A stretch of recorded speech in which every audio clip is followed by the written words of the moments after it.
He's opinionated. He's unapologetic. He's always real. He is Brett Mason. This is the Brett Mason Show. Well, welcome into the Brett Mason Show. Actually, a little later than what I would like to be. I apologize for that. Look, it's going to take me some time to get accustomed to going live at night. That's just something that's going to happen. You're just going to have to bear with me on that. What else can I say? It's harder than you might think. I know, I sound like a whiner now. It is September the 23rd. We have now moved into fall. Can you believe that it's fall already? The time just flies by. We're about a week removed from the Republican campaign, and I've been meaning to do fact-checking shows on fact-checking shows on the Republican debate since it happened. Matter of fact, I have a host of files, I say audio clips, and I've just been meaning to do this forever, and for whatever reason, I just haven't got around to it.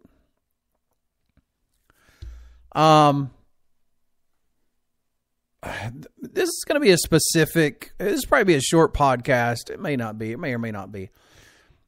Look, most of my family and most of my friends are very conservative, very religious people. And I would argue that I am too, but we're just different. We're just not quite the same. My views on life, my views on religion, my views on conservatism have evolved over the time, whereas I would say most of the people in my circle, whether it be family or friends, their views have not evolved very much. They remain quite the same. One area where my views have evolved greatly has been on the issue of drugs in general, and I would say the war on drugs in general. The legality of drugs in general, but more specifically as it pertains to marijuana.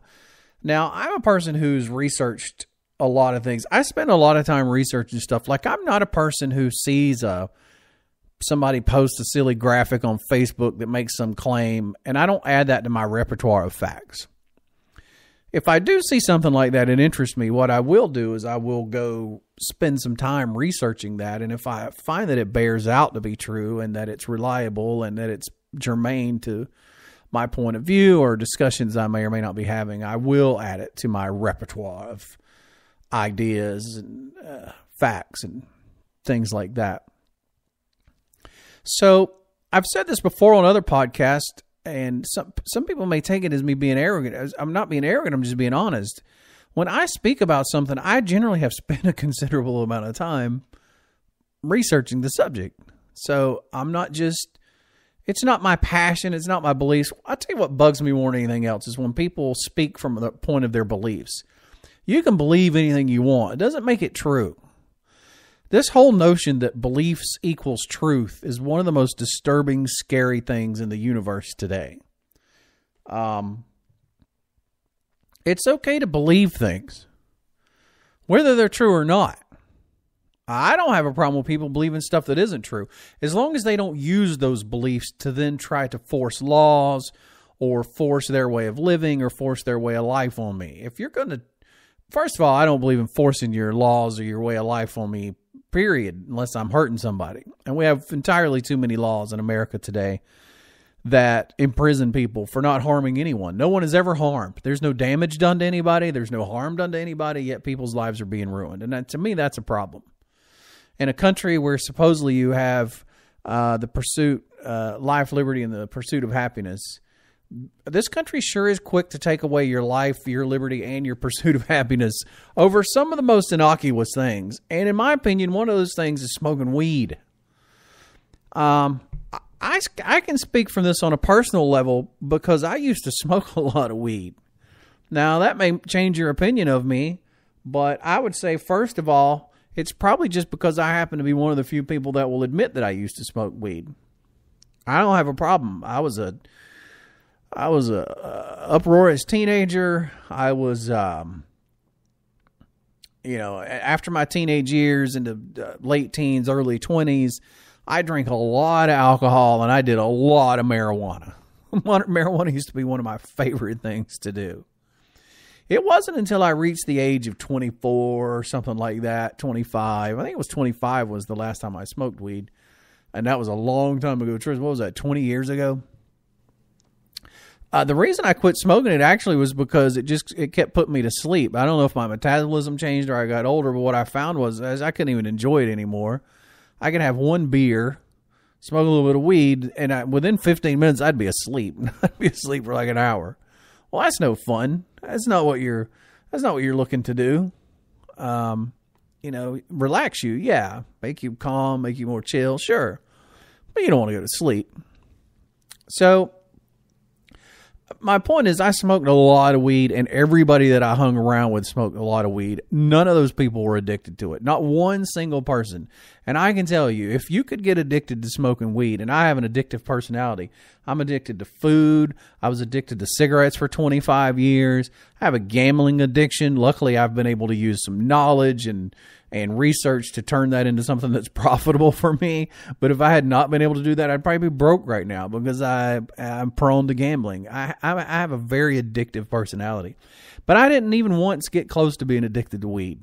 I just never got addicted to it. You cannot get addicted to weed. I'm sorry. It's not something that you get addicted to. So that false premise number one is right out the door. The other premise is that it's dangerous in some kind of way and that it's a gateway drug. Look, anything is a gateway drug, but the biggest gateway drug is the people you hang around with. The people you hang around with are your gateway. That's the reason I started smoking. I started smoking because of the people I hung around with. And look, I'm not talking bad about those people. One of those people was my best friend for the majority of my life. One of the greatest people you've ever known. But, they smoked and I wanted to fit in and I smoked. They weren't bad people. That's just, they probably smoked because they hung around people that smoked. It's just, that's the number one gateway. The number one gateway to drugs is who you hang around with. Now, there's a small percentage of people that get into it for medical reasons, psychological reasons, where it be depression, pain management, then you wind up addicted. But for the majority of people, it's the gateway is your friends. It's the people you hang around with. My concern about marijuana is not necessarily because I want everybody walking around stoned, because I don't necessarily think that's a great way for society to function. So people that go, oh, you're just one of those, you just think everybody should go around stoned all the time. I don't believe that. But I can tell you this, I've met people who worked better stoned than they did straight. I had a good friend that you give him a few hits off a joint, he would work his butt off out in the baking sun and accomplish more than hardly anybody I've ever met before. Way more than if he didn't. That doesn't apply to everybody. Everybody's different. You can't just paint everybody with a broad spectrum. But my concerns about marijuana is first on the issue of freedom and liberty. If I'm sitting in my house smoking some weed, I'm not harming you. I'm not hurting you. I ain't done nothing to hurt you. I ain't done nothing to harm anybody. And it's very debatable if I'm harming myself. There's too many studies shows that the health benefits potentially outweigh any health detriment to smoking weed. Am I saying it's healthy to smoke weed? It's certainly not what I'm saying. I'm just saying there's at least a debate on the health aspects of weed. It's certainly not as bad for you as drinking beer and drinking liquor. I'm going to tell you that right now. And you can find any number of studies. And then from a point of public safety, as it directs to your fellow man, whether it be driving, whether it be walking down the street, whether it be how you act in a bar with other people, by far and away, alcohol is much worse. Alcohol leads to more fights. It leads to more unplanned pregnancies. It leads to more automobile crashes. It's just far and away worse than marijuana. And marijuana is illegal and alcohol isn't. It's just stupid. The whole concept of the whole thing is stupid.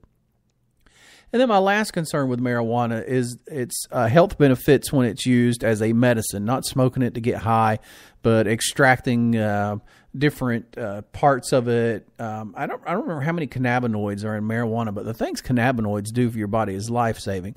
And since I've studied cancer, something that's hit very close to home to me, I believe I have found enough information that nearly overwhelmingly convinces me, but at least convinces me that marijuana or marijuana oil or extracts of marijuana that include certain cannabinoids or all the cannabinoids should be one of our frontline treatments for cancer. but you can't get it. You can't get it to treat cancer. And that's something else people don't understand. Marijuana, if it is not burned, if it's not ignited, if it's not heated is the correct term. If it's not heated, it has no high properties to it. In other words, you could go pick you some leaves off a marijuana plant and chew them and eat them like a salad. You are not going to get high from it. It has to be heated. There's a chemical reaction that happens. So there's no high. So all these people that could be using the oil, that could be juicing it like you would juice kale or spinach or any other number of ways, and they could be getting benefits from that with no high. They're deprived of that because they're worried about losing their entire lives, their livelihood, their homes, their property. Let me tell you something. The law enforcement agencies cannot wait to swoop in and claim your goods. They go out they have patrols that do that on the interstate, just hoping they can find somebody with $10,000. If you're bebopping down the interstate, let's say you have a gambling bankroll. And I used to do this. I used to go to Biloxi at least once a month and stay 3 or 4 days, sometimes twice a month. And I had a gambling bankroll. That's all it was for gambling. That's what I used it for. And I was really good at it, so it grew. And I did this for a long time, but I'd bring it home and I'd stick it away in a sock drawer and I'd take it back next time. And it got bigger and it got bigger and it got bigger. And I just kept it that way. Now, look, I couldn't prove where any of that money comes from. When you're playing poker or you're playing blackjack or something, there's no reckoning of where your money comes from. And I had $10,000 on several occasions heading over to Biloxi. But if they stop you on the interstate in a vehicle and for whatever reason they use their fake dog, these dogs that they can have hit on your car at will, that's the biggest scam ever. But that's another podcast for another time. Whatever little reason they can use to get their greedy hands inside your car, they find $10,000 in there. If you can't document that with bank statements or paycheck stubs or some kind of way of documenting that, they take your money. First of all, they take it immediately. Like, you don't even get a chance to prove it on the spot. They just go ahead and take your money. Then you got to come back later and try to prove to them that your money is your money and you didn't get it from selling drugs. Does that sound American to you? Does that sound American to you that you have to prove? Did anybody hear of innocent until proven guilty? Does anybody remember anything about that? Has anybody ever heard that before? Is that a phrase that we've ever used in the United States of America? Well, on these highway robbers, they're gangs is what they are. They're gangs of people with badges and guns. They're gangs of people. And they swarm on you in gang fashion, and they find vehicles, and they search them, and they get the find cash, and they go, oh, you got $7,000 here? Well, you're a drug dealer. Obviously, you're a drug. Don't find no drugs in the car. Don't find no drug residue in the car. Don't find anything even remotely relating to drugs in the car. They confiscate that money, and then you got to figure out some way of proving that cash is yours. When I look at how this is now, and I look back on my days when I used to travel to the casino a couple times a month, I just realize how lucky I am that I never got stopped and had my money taken away from me, where I'm instantly convicted of being a drug smuggler or some kind of crap like that, and they just and then they go buy tanks and stuff with it. They go buy tanks and armored vehicles and automatic machine guns and crazy crap that no police department should ever have. Anyway, boy, I've really dove off in the weeds on this. Somebody going to say, oh, here you go. He's an anti-police officer. Here you go again. No, I'm pro-police officer. I'm pro-good laws. But I'm anti-bad laws, and I'm anti-police officers who enforce bad laws because it's, quote-unquote, their job. Oh, I'm sorry, I had to violate your rights because it's my job. No, I'm sorry. That's no excuse for violating somebody's rights. But I digress. Let's move on to this Carly Fiorina. Well, I wasted 15 minutes ranting about all that stuff. So, if you'll recall in the debate, they were debating medical marijuana bills, and it came up to Jeb Bush, who campaigned against the medical marijuana bill in Florida, which I believe failed. I believe it closely failed. It almost passed down there, because I remember my mom works the polls down there, and I was very interested to see how it went. I was surprised to see how close it was, though. I thought it'd be a lot further off. I think if they do that again in 4 years or 8 years, that it'll pass easily, because people's minds are changing and they're lifting the veil and they're not being brainwashed by people who have ulterior motives. Well, after that discussion, and Jeb Bush admitted that he'd smoked weed when he was younger, and they laughed and joked about it, by the way. Here's a guy trying to be president of the United States joking about how he smoked weed when he was younger. Meanwhile, there's people in prison right now who at the same age he was when he smoked weed, they smoked some weed and got caught, and they're serving 15 years, 10 years, 20 years. Their lives are ruined. Ruined over smoking a plant. Ruined over smoking a freaking plant. Oh, it's so sickening to me. And here's this guy who did the same thing they did, but he's running for president and laughing and joking about, I smoked weed one time. Sorry, Mom. Why don't you be sorry to the guy who's in prison for 20 years and his life is ruined because he chose to smoke some weed? Morons. Tell you, the ruling class in this country. And you know why the ruling class gets away with it? Because they brainwash the pedestrian class of people who go, oh yeah, marijuana is bad, man. You can't smoke the marijuana. You got to go to prison for 20 years. So Carly Fiorina jumps into the conversation, and this is what she says. My husband Frank and I buried a child to drug addiction. So we must invest more in treatment of drugs. And I agree with her on that, by the way. I agree with Senator Paul about states' rights, but we are misleading young people when we say that marijuana is like having a beer. And the marijuana that kids are smoking today is not the same as what Jeb Bush smoked 40 years ago. All right. So let's break down this whole thing. Let me read that again so we can get a grasp on this and break it down. My husband Frank and I buried a child to drug addiction. That's horrible. My heart breaks for you. I can't even begin to imagine the pain and misery from that. And so anything that I say or any comments I make from here on after have nothing to do with how I feel personally about your loss, Miss Farina. I can't even imagine. You have my utmost sympathy, respect, condolences. I can't imagine. She continued, so we must invest more in treatment of drugs. I agree with her on that. It's one thing she said I agree with on. Investing in treatment is the way to go. And other countries have proven this.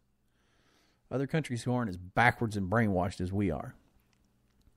I agree with Senator Paul about states' rights, but we're misleading young people when we say that marijuana is like having a beer. So let's get into it. Is marijuana like having a beer? She's absolutely right. Marijuana is not like having a beer. Marijuana is way safer than having a beer. It's infinitely safer than having a beer. If you look at the federal government's national survey on drug use, marijuana causes fewer trips to the emergency room than alcohol or even over-the-counter pharmaceuticals. Even it causes less trips to the emergency room than Tylenol, aspirin, ibuprofen. According to the Centers for Disease Control, 1 in 10 deaths among working age adults can be attributed to excessive alcohol use. 1 in 10 deaths among working age adults is attributed to alcohol. Alcohol poisoning, which is also alcohol overdose, accounts for more than 2,000 American deaths every year. But there has never, not in the history of the world, ever been one documented overdose from marijuana. It's just never happened. It's never happened ever in the history of all mankind. Never once has a person overdosed on marijuana. It can't be done.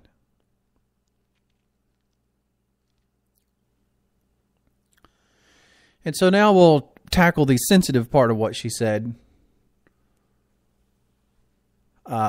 And I do this with all respect, so I hope it's taken in that way. But facts are facts, and it needs to be said. If you're going to stand on a national platform, on a national stage, and you're going to use a personal part of your life as a way to try to advance your beliefs, and as they affect laws and as they affect other people, if you're going to put that out there, then you have opened up the door to criticism and rebuff. If you don't want to get rebuffed on it, don't put it out there. So Carly Fiorina said, my husband Frank and I buried a child to drug addiction. Now, here's what you need to know. They were discussing marijuana, right? The drug that killed their child was not marijuana. We know this from reading her own book. She wrote a book. I think it was called Rise to the Challenge. She said that her stepdaughter's struggle with, quote, and this is a quote from the book, alcohol, prescription pills, and bulimia led to her death. So let's go back and recap. Alcohol, prescription pills, all these things are legal. Everything that killed her daughter is legal. Alcohol, prescription pills, and then an eating disorder, which is bulimia, killed this child.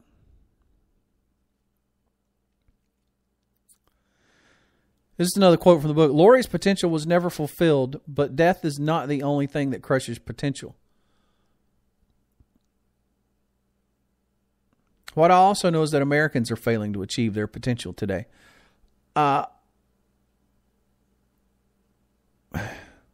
Look, we don't know exactly what the drugs were because she didn't name the drugs in the book, but we do know that they were prescription drugs.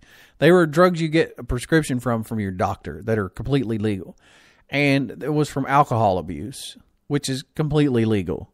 And bulimia, which is an eating disorder.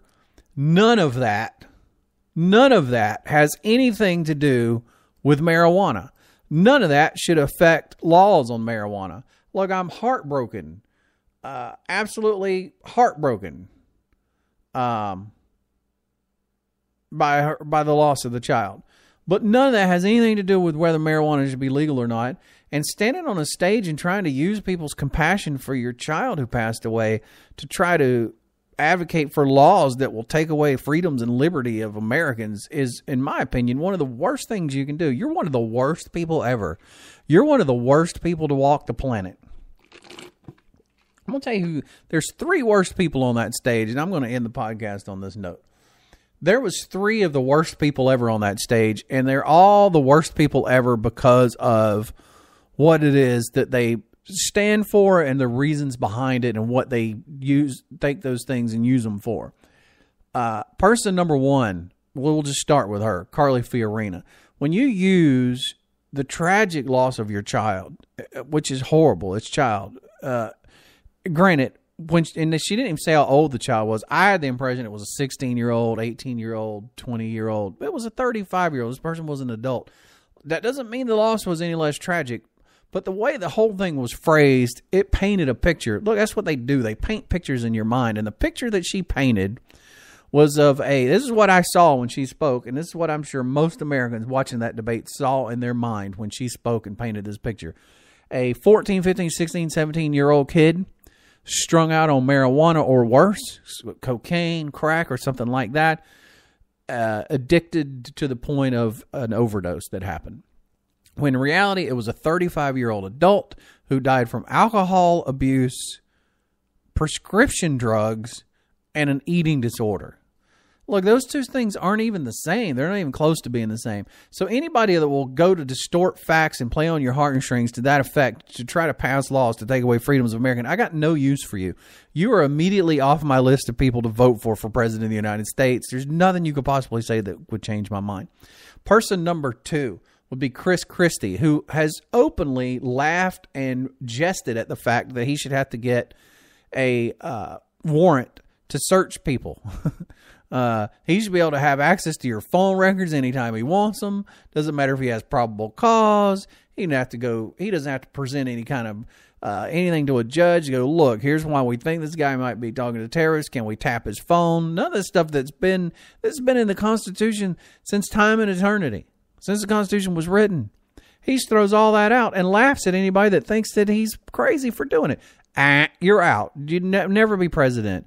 God help us if you ever become president. Person number 3, Mike Huckabee, a guy who will use the phrase religious freedom to support the fact that he's behind a woman who takes away people's freedom. Look, you can't claim to be the victim when you're the oppressor. This Kim Davis person was not the victim in any of this. She was the oppressor. She was the person using her religious beliefs from the position of government power. This is what the Constitution was written to protect us from. The Constitution was written to protect us from people who use their government power to force their religions and ideologies on you. The Constitution was written exactly for people like Kim Davis. Kim Davis is not the victim here. Kim Davis was the perpetrator.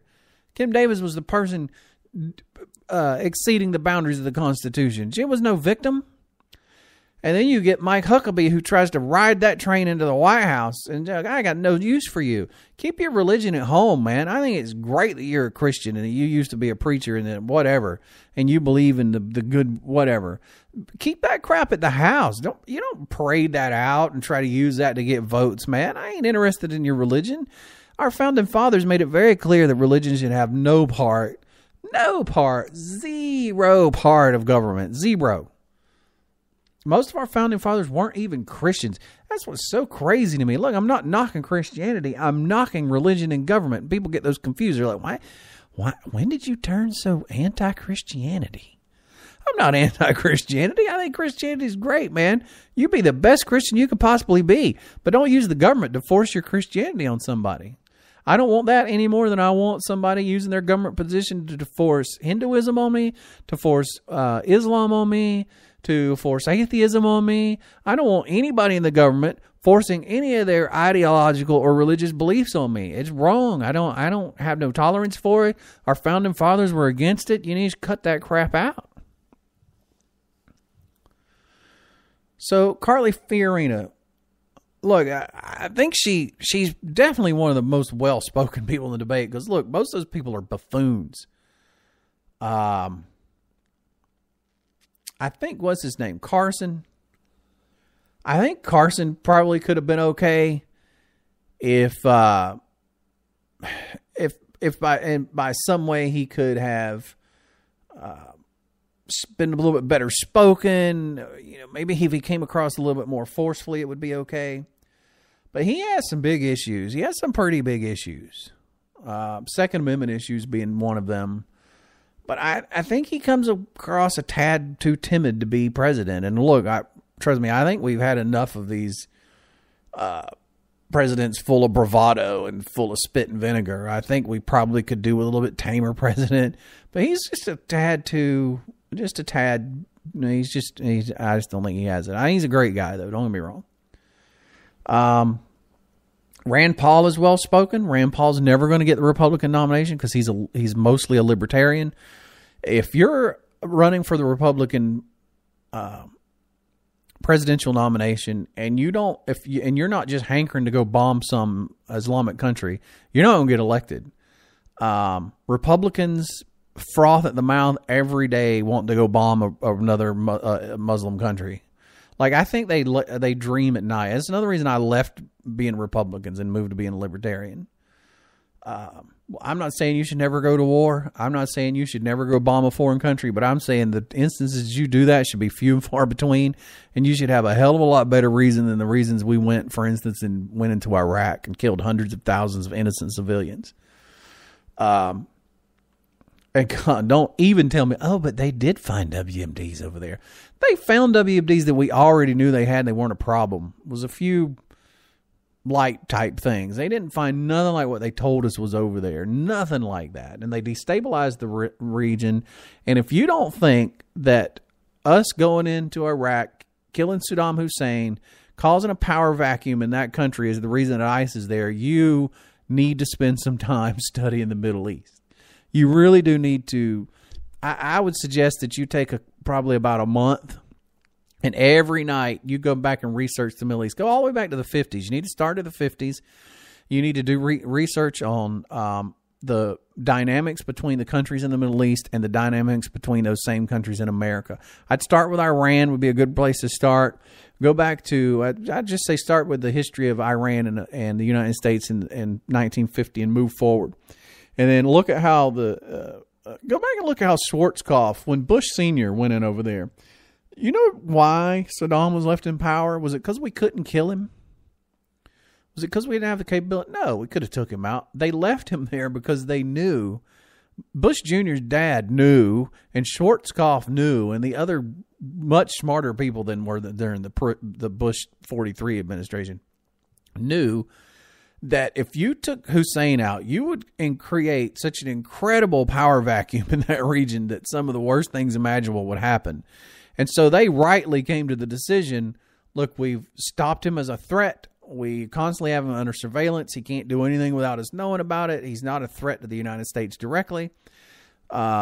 We've got him out of Kuwait. We've restored order. We will back out of this situation now and leave him in power as to not cause a power vacuum and cause the things like ISIS to come to power. Again, I would invite you to have your views on foreign policy guided by fact and reality rather than the hyperbole of the Republican Party.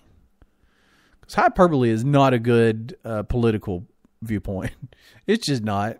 It's just not a good way to determine your politics. This is just a bad way to determine politics.